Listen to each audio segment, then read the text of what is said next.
25. Naomba nikapate kusomewa. Acheni tusome neno.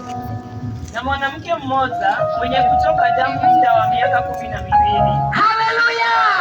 Amen. Maandiko katika kitabu cha Marko 5 mstari wa 25 inasema ya kwamba na mwanamke mmoja ambaye alikuwa ametoka damu muda wa miaka 12. Endelea. Na kuteswa mengi kwa mikono ya matabibu wengi. Na kuteseka sana wakati alikuwa anatembea kutafuta msaada na kutafuta matibabu. Endelea. Amegharibiwa vitu vyote alivyo navyo. Maandiko inasema ya kwamba aligharamika mali zake zote, aligharamika sana wakati alikuwa anatafuta msaada. Bwana Yesu asifiwe. Nataka kukuambia jioni ya leo, huyo mwanamke alikuwa mgonjwa, alikuwa anatoka damu muda wa miaka 12. Biblia inasema ya kwamba akatembea. Maandiko inasema ya kwamba akatafuta matibabu, akaenda kwa waganga, akakosa msaada, akaenda kwa manabii, akakosa msaada, akaenda hospitali, akakosa msaada, akatembea. Maandiko inasema ya kwamba akatembea, akakosa msaada, akatumia mali yake, akafika mwisho. Watu wake mama, Bwana asifiwe.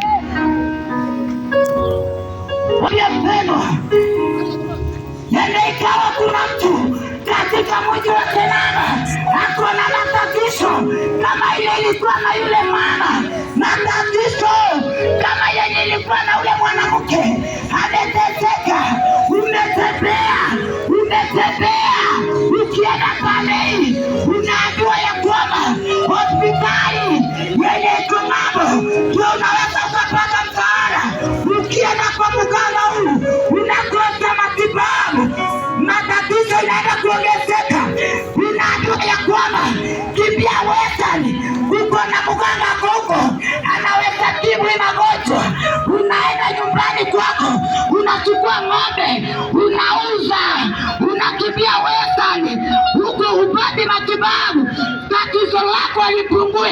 Unarudi nyumbani, unaambiwa ya kwamba na pale ukambani kuna mama mganga ako huko anaweza akakutibu.